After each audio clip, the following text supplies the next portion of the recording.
Good afternoon, everybody.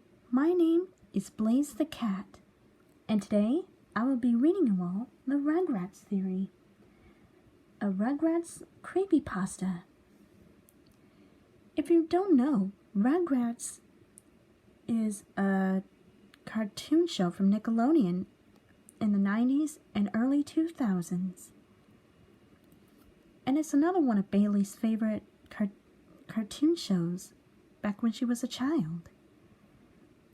And she wanted me, speaking of Bailey, she asked me to read this story.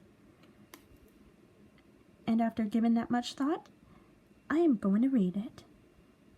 So without further ado, let's begin the story. The Rugrats were really a figment of Angelica's imagination. Chucky died a long time ago, along with his mother, and that's why Chaz is a nervous wreck all the time. Tommy was a stillborn.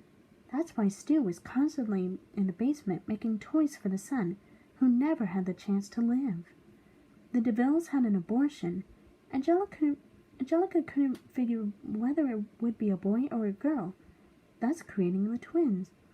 As for All Grown Up, Angelica was a bipolar schizophrenic, who as a teenager became addicted to various narcotics, bringing her back to her childhood,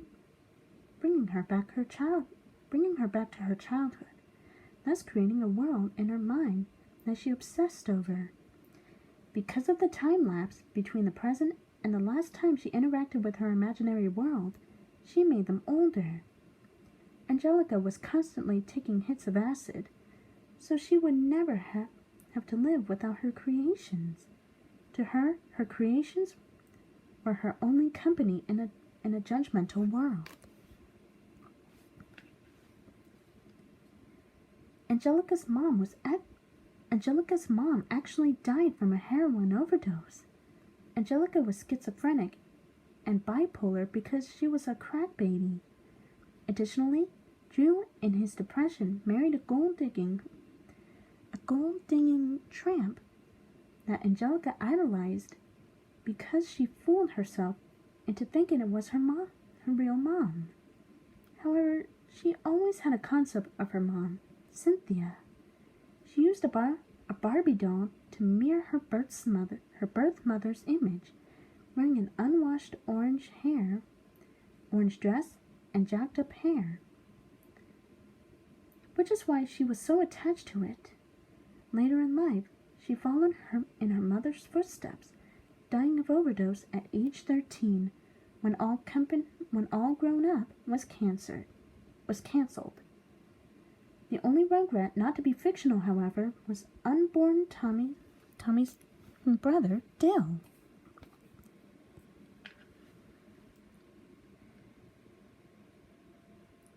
However, Angelica didn't know the difference between Dill and her creations.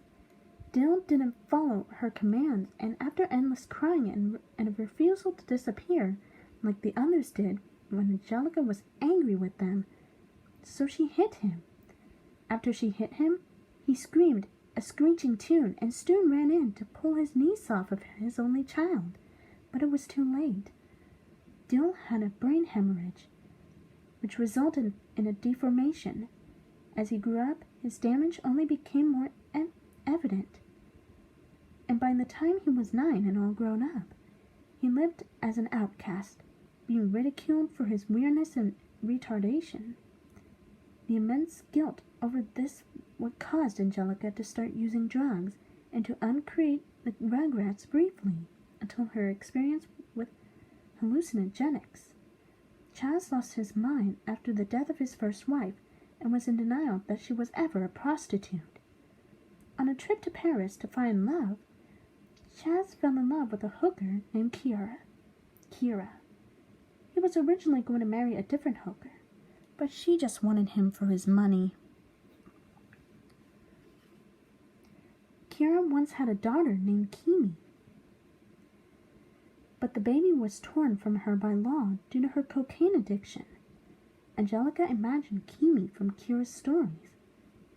Upon returning to America, Chaz and Kira married and got her green card. It was surprisingly a happy and romantic story. Kira continued struggling with addiction, but was relatively happy with her new life with Chaz.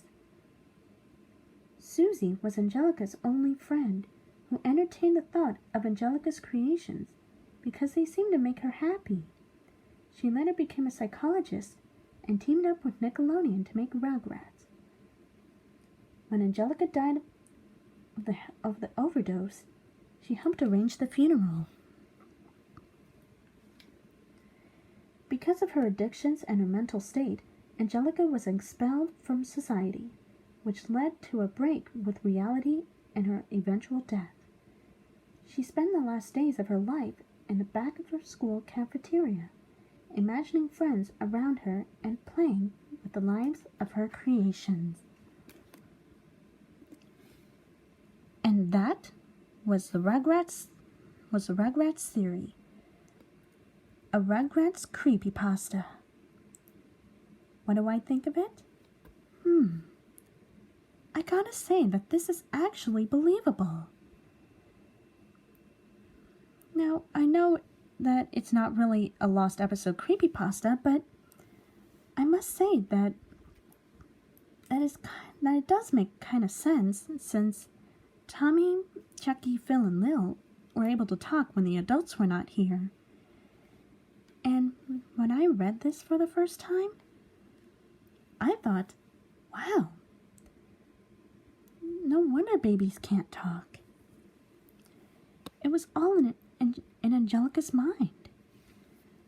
Now, this theory was so popular that Vocaloid actually created a song about it. And from here, I'm beginning to think that Rugrats is a little dark. And for those who have your childhoods ruined, my sincerest apologies for that. So, what do you all think of this creepypasta? Did you all like it, or did you not? Feel free to let me know in the comment section down below. As for me, I'm gonna go on a date with Silver. He and I are gonna go on a lunch date. So, thank you all very much for watching. This is Blaze the Cat, signing off. Goodbye.